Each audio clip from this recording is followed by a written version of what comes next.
Assalamualaikum warahmatullahi wabarakatuh. Shalom, Om Swastiastu, Namo Buddhaya, salam kebajikan dan salam sejahtera bagi kita semua. Sampurasun Barayanga Hiji. Selamat datang di podcast Badan Eksekutif Mahasiswa Fakultas Hukum Universitas Pasundan. Dan kembali lagi dengan saya Talita selaku tuan rumah pada podcast kali ini. Nah, seperti yang kita ketahui, untuk di era digital saat ini, teknologi informasi dan internet ini semakin berkembang.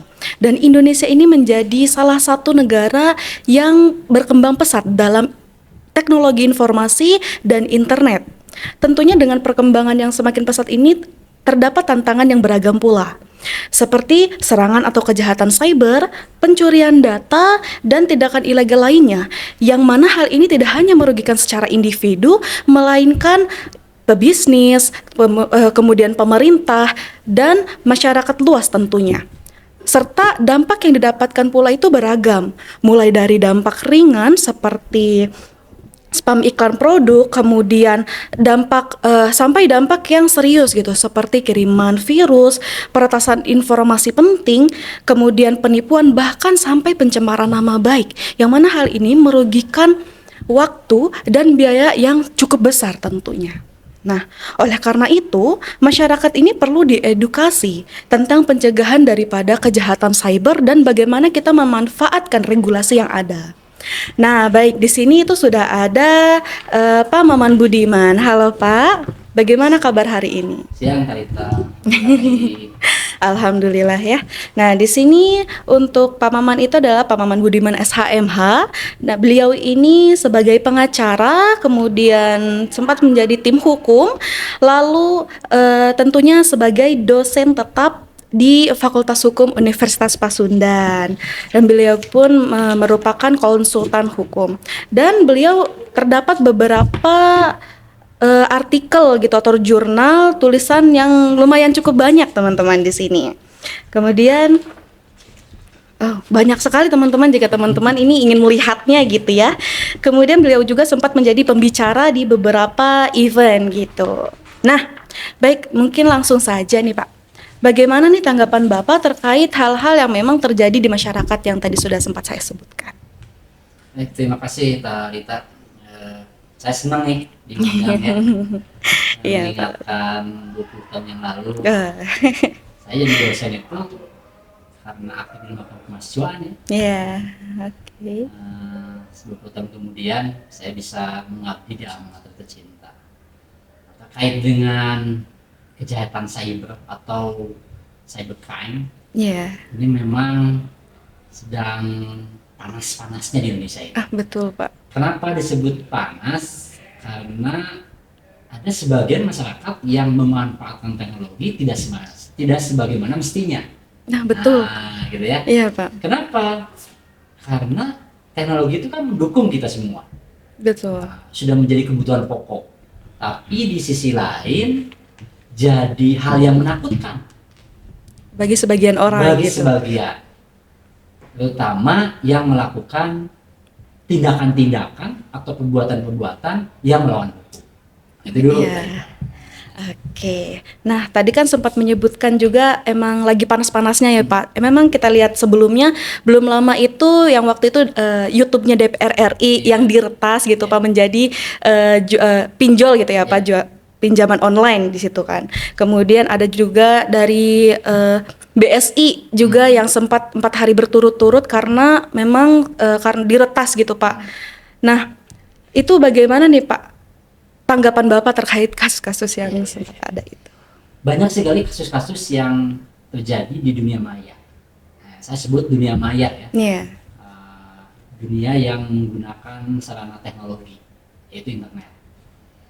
Nah, ketika bicara soal kasus, tentu kita mesti melihat kenapa atau faktor-faktor apa yang menyebabkan adanya kejahatan di dunia maya.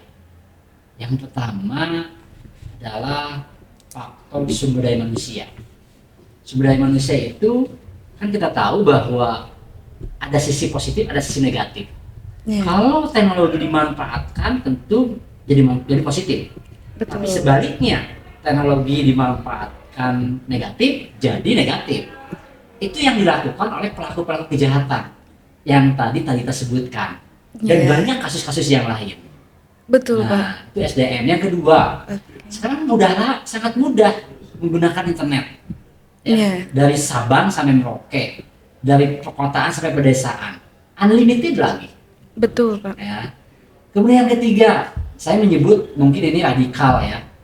Apa ya? Mungkin tidak ya, karena sekarang itu sekolah-sekolah teknologi informasi, teknik informatika itu banyak menjamur. Sehingga bisa saja orang-orang yang tadinya mau mengenyam pendidikan tinggi, belajar soal teknologi informatika, sudah tahu nih celah-celah untuk melakukan tindakan-tindakan. Saya pernah lama di universitas dan gedungnya itu, tempatnya itu di sana ada, dan salah satunya adalah teknik informatika. Nah itu di sana itu aktivitas mahasiswanya kalau nggak salah sampai jam 12 malam kan gitu ya. Kita tidak tahu apa yang mereka lakukan kan gitu ya, karena internet unlimited. Betul. Nah kan bisa saja melakukan hal-hal yang melanggar undang-undang, terutama kaitannya dengan undang-undang ITE ya. Iya. Undang-undang 19 2016 mengganti undang-undang 11 2008. Iya. Itu tadi Mbak. Oke, Pak. Nah, mungkin gini sih Pak, ada pertanyaan nih Pak. Bagaimana gitu Pak aspek keamanan daripada cybernya itu sendiri dan perlindungan datanya gitu Pak, kan terkait dengan undang-undang tindak pidana cybercrime dalam kejahatan dunia maya itu sendiri yang tadi sudah Bapak sebutkan, mungkin bisa dijelaskan lebih dalam lagi gitu. Kita sebetulnya belum punya undang-undang pencegahan dan penindakan tindak pidana cyber. Kita baru punya undang-undang ITE, Informasi Transaksi Elektronik. Ya, Undang-Undang 19 2016 mengganti Undang-Undang 11 2008. Ada sekitar 56 pasal di Undang-Undang ITE. Nah, khusus mengenai kaidah-kaidah, norma-norma untuk mengatur kejahatan di dunia maya, itu dari mulai pasal 27 sampai dengan pasal 52. Nah, apakah itu cukup untuk menjerat? Saat ini memang cukup, tapi ada juga ketentuan-ketentuan, pasal-pasal yang dirasa itu ya karet. Saya contohkan, aktivis-aktivis sekarang banyak yang dibawa ke pengadilan. Ya, yang lagi rame kasusnya bajingan tolol, kan gitu ya. Oh iya. Sekarang lagi diproses tuh di Barreskrim. Nah, kita tunggu apakah penyidik menemukan alat bukti untuk memproses yang diduga melakukan pencemaran nama baik. Nah, sekarang itu sarana teknologi kan jadi kebutuhan utama. Semua aktivitas mesti ada perlindungan. Termasuk contohnya di kampus, kita menggunakan sarana teknologi. Tidak menutup kemungkinan ada hal-hal atau pelanggaran-pelanggaran yang dilakukan. Oleh karena itu, mesti ada semacam backup atau yang melindungi teknologi ini, jangan sampai dibobol. Apa ya? Kalau di pendidikan bisa saja masalah nilai, kan gitu ya. Yang tadinya nilainya jelek jadi bagus, atau yang tadinya bagus jadi jelek, gitu ya. Atau di DPR gitu ya, atau di KPU sebentar lagi nih kontestan politik ya, mesti hati-hati serangan dunia maya, bisa berubah tuh. Nah, jadi pakar-pakar atau ahli-ahli, tenaga-tenaga ahli bidang IT sekarang sedang ramai, sedang panen. Nah, gitu ya, sedang panen. Tapi ya, sekali lagi, ya, ini juga perlu regulasi. Nah, regulasi kita memang hanya itu yang dipakainya. Tapi mudah-mudahan nanti ke depannya ada regulasi yang pas juga ya. Ya, saya menyebutnya Undang-Undang Pencegahan dan Penindakan Tindak Pidana Cyber, gitu ya. Seperti Undang-Undang Tindak Pidana Pemberantasan Tindak Pidana Korupsi, Undang-Undang Tindak Pidana Pencegahan Kekerasan Seksual, gitu ya. Undang-Undang Perdagangan Orang, kan begitu. Masa ini nggak ada undang-undang spesifik gitu? Nah, jadi tidak ada undang-undang yang spesifik untuk kejahatan cybernya itu sendiri ya Pak ya. Nah, lalu menurut Bapak ini bagaimana pandangan Bapak ini terkait tentang pemerintah terkait kejadian-kejadian tentang cyber ini gitu. Menurut pandangan Bapak kayak bagaimana? Sebetulnya kan pemerintah sudah sigap. Kita punya Kemenpo ya. Kemenpro. Sudah melakukan tupoksi. Sekarang itu situs-situs yang terkait dengan pornografi, dengan pejudian ya. Yang terakhir itu kan Kementerian Perdagangan yang TikTok Shop gitu ya. Oh ya, sudah nggak ada. Sudah nggak ada Iya. gitu ya. Kemudian APH-nya juga apa penegak hukum sudah ada nih di tingkat Polda. Nah, jadi kalau kita lihat setiap malam ada mobil patroli jalanan. Nah, tanpa disadari polisi cyber itu berjalan juga. Jadi hati-hati gitu ya. Jadi kita ini diawasi oleh polisi cyber. Cuman memang skupnya di wilayah Polda. Nah, saya menyarankan memang nanti pemerintah bersama DPR membuat regulasi supaya skupnya itu bukan hanya di Polda, tingkat kabupaten kota dong. Keseluruhan gitu ya. Keseluruhan. Tidak usah ke polsek lah. Ya, oleh karena itu kan mesti dibuat semacam alatnya. Karena saya beberapa kali ngobrol dengan teman-teman penyidik di Polda Jawa Barat ya, unit cyber itu, kekurangannya itu adalah soal alat tadi Kak. Di Polrestabes aja belum ada, Polrestabes Bandung ya. Iya. Apalagi di Polres Garut, Polres Karawang kan gitu ya. Jadi nanti berharap ke depannya itu setiap Polres punya juga unit cyber. Itu yang saya lakukan oleh pemerintah. Oke, baik. Mungkin yang selanjutnya gitu ya, Pak. Apa sih yang bagaimana gitu pendapat Bapak terkait rencana dan strategi jangka panjang yang ada dan agar terus meningkat gitu, Pak? Upaya pencegahan cybercrime itu sendiri di Indonesia. Ya. Pemerintah mesti mempunyai semacam rensa lah gitu ya, rencana strategis. Karena saya sebagai pengajar mata kuliah cybercrime itu sudah menganggap bahwa yang namanya cybercrime itu sebagai extraordinary crime, ya, kejahatan luar biasa. Walaupun kalau melihat definisi dunia internasional, kejahatan luar biasa itu kan semacam genocide kan gitu ya, kejahatan kemanusiaan. Tapi terlihat memang di Indonesia ini apa ya, masyarakat kita itu perlu teknologi tapi menyalahgunakan kan gitu ya. Budaya hukum kita belum siap. Nah, oleh karena itu pemerintah mesti membuat nih 5 tahun ke depan bagaimana, atau jangan 5 tahun lah, setahun ke depan bagaimana nih, 2 tahun ke depan bagaimana nih, agar apa? Agar kejahatan-kejahatan di dunia maya itu bisa diminimal. Sekarang itu setiap Polda itu apa yang namanya overload menangani perkara cybercrime itu. Kalau saya contohkan Polda Jawa Barat, itu ada sekitar 28 kabupaten kota menampung laporan-laporan yang seluruh provinsi Jawa Barat. Kesulitan memang. Nah, makanya tadi kalau seandainya ada di setiap Polrestabes saja, sehingga Polda hanya mensupervisi saja. Ya, jadi nggak overload gitu ya, Pak?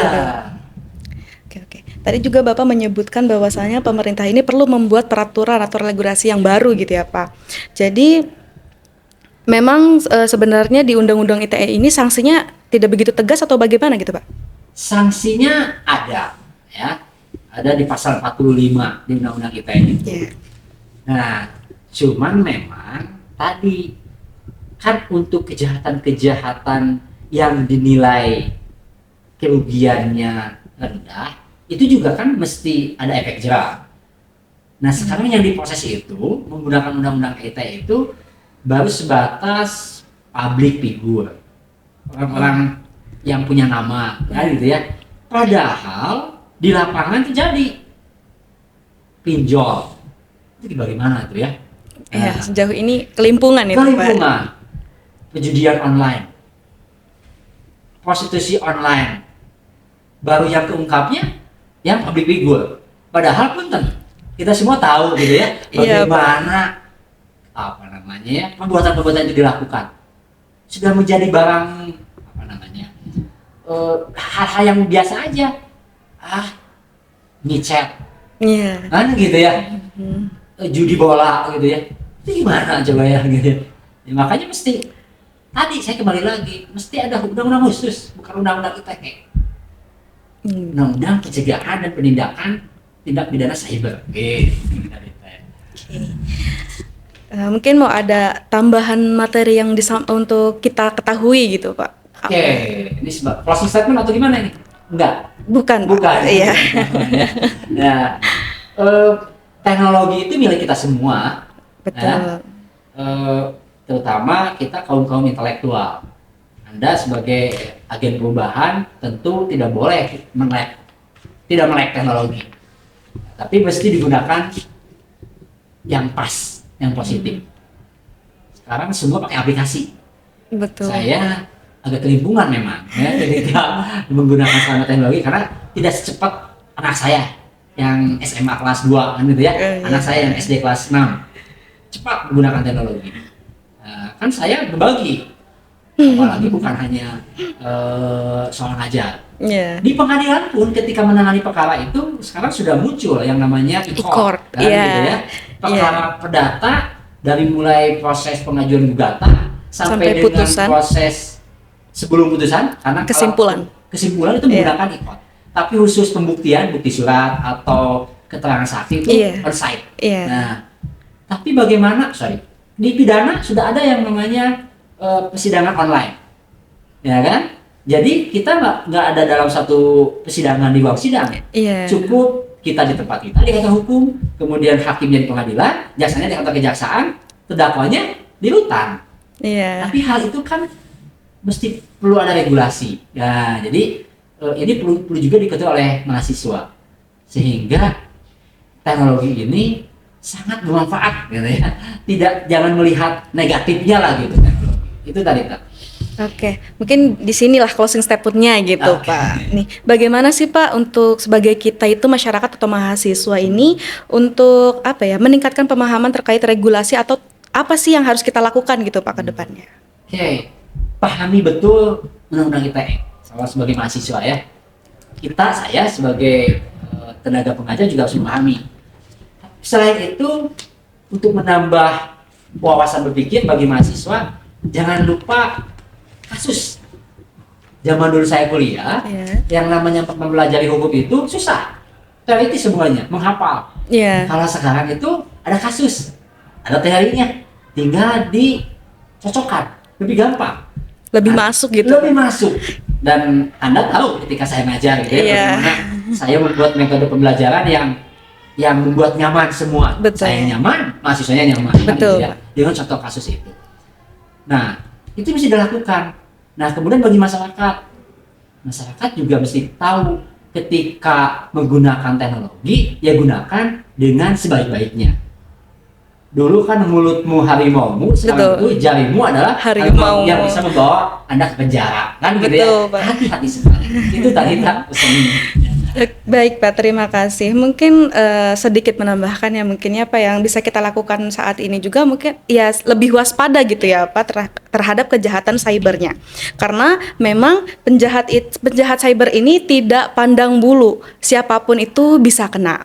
Mungkin sekian Pak untuk diskusi dan obrolan kita hari ini. Terima kasih Bapak sudah menyempatkan untuk kita berdiskusi tentang cybercrime di Indonesia ini. Dan terima kasih kepada Badaya Ngahiji yang sudah menonton kita dari awal sampai akhir. Jangan lupa like, comment, and share dan follow Instagram Badan Eksekutif Mahasiswa untuk kita tahu kegiatan selanjutnya itu apa. Sekian dari saya. Wassalamualaikum warahmatullahi wabarakatuh. Waalaikumsalam.